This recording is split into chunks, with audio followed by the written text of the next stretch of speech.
মাত্র আপনারা যে ভিডিওটি দেখলেন এই ভিডিওতে আমি একটি ট্রানজিশনস ইউজ করেছি যেটাকে ইঙ্ক ড্রপ ট্রানজিশনস বলা হয় এবং এই কাজটাও আমি অ্যাডোব প্রিমিয়ার প্রোর মাধ্যমেই করেছি। সো চলুন কিভাবে আমরা অ্যাডোব প্রিমিয়ার প্রোর মাধ্যমে এই ইঙ্ক ড্রপ ট্রানজিশনসটি ইউজ করতে পারি সেটা শেয়ার করি।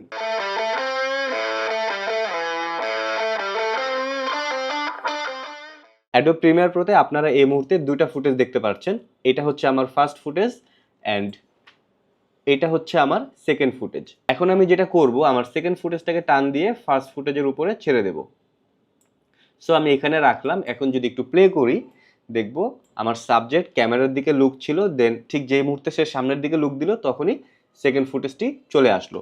সো এই যে প্রথম ফুটেজ থেকে সেকেন্ড ফুটেজে আসলো, এর মাঝে আমি আসলে একটি ট্রানজিশন ইফেক্ট ইউজ করব যেটা হচ্ছে ইঙ্ক ট্রানজিশন। সো ওইরকম একটি ফুটেজ আমি নিয়ে নিলাম। সো এখন যদি একটু খেয়াল করি এখানে কিন্তু ইঙ্ক ট্রানজিশনস যে ইফেক্টটি রয়েছে সেটা চলে আসলো। এইরকম ফুটেজ আপনারা অসংখ্য পেয়ে যাবেন ইউটিউবে অথবা মিক্সকিটে। আর তাছাড়াও আমার এই ভিডিওর ডিসক্রিপশন বক্সে একটি ডাউনলোড লিঙ্ক দেওয়া থাকবে, চাইলে সেখান থেকেও ডাউনলোড করে ফেলতে পারেন। এরপরে আমি যেটা করব, এই ফুটেজটাকে টান দিয়ে আমি এইখানে নিয়ে আসবো এক্স্যাক্টলি সেকেন্ড ফুটেজের উপরে। দেন আমি চলে যাব ইফেক্টসে, অলরেডি লেখা রয়েছে ট্র্যাক, আপনারাও ট্র্যাক লিখবেন। ট্র্যাক লিখলে এখানে ট্র্যাক মেট কি চলে আসবে। সো এই ইফেক্টটাকে টান দিয়ে নিয়ে যাব আমার সেকেন্ড ফুটেজে।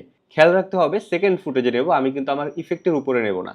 তো আমি আমার সেকেন্ড ফুটেজে নেওয়ার পরে চলে আসব ইফেক্ট কন্ট্রোলে। ইফেক্ট কন্ট্রোলের একটু নিচে খেয়াল করলে আমরা দেখব এখানে ট্র্যাক ম্যাট কি নামে একটি অপশন চলে এসেছে। এরপরে অবশ্যই সেকেন্ড ফুটেজটা সিলেক্ট থাকা লাগবে। ট্র্যাক ম্যাট কি এর আন্ডারে আমরা এখানে খেয়াল করলে দেখব একটি বক্স রয়েছে যেখানে নন লেখা রয়েছে। তো এটা সিলেক্ট করব, সিলেক্ট করে আমরা এখানে V3 দিয়ে দেব। এখন কথা হচ্ছে কেন আমি V3 দেব, রাইট?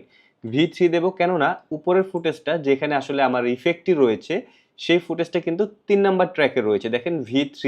সো এটা যদি 4 নাম্বার ট্র্যাকে থাকতো তাহলে এখানে নাম দেখাচ্ছে V4, তখন আপনি এখান থেকে V4 সিলেক্ট করে দিতেন। বাট যেহেতু এই মুহূর্তে এটা 3 নাম্বার ট্র্যাকে রয়েছে অর্থাৎ V3, সো এইখান থেকে আমার এটাকে V3 দিয়ে দিতে হবে। আশা করি বুঝতে পেরেছেন। নিচে আমরা দেখব কম্পোজিট ইউজিং, এটার ভিতরে ম্যাট আলফা, এটাকে চেঞ্জ করে আমরা দিয়ে দেব ম্যাট লুমা। একই সাথে এখানে রিভার্সের আন্ডারে একটি টিক দিয়ে দেব। সো এখন যদি আমরা প্লে করি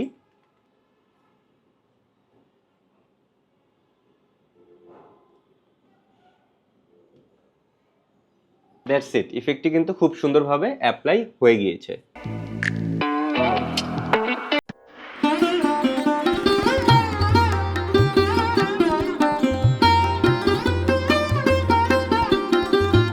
তো ভিডিও প্রেজেন্টেশন করার জন্য আসলে নানা ধরনের ইফেক্ট, ট্রানজিশনস বা ওভারলে অনেক কিছুই থাকে, তার মধ্যে ইঙ্ক ড্রপ ট্রানজিশনসটাও একটি। আপনি চাইলে এটাকে অ্যাপ্লাই করতে পারেন, আপনার ভিডিওর প্রেজেন্টেশনটা কিন্তু একটু ডিফারেন্ট হবে। তো ভিডিওটি যদি ভালো লেগে থাকে অবশ্যই লাইক, কমেন্ট, শেয়ার, সাবস্ক্রাইব করে সাথে থাকবেন। আর আমি প্রতিদিন সন্ধ্যা 7টা 15 মিনিটে আপনাদের জন্য নতুন নতুন ভিডিও নিয়ে আসছি। ধন্যবাদ, আসসালামু আলাইকুম।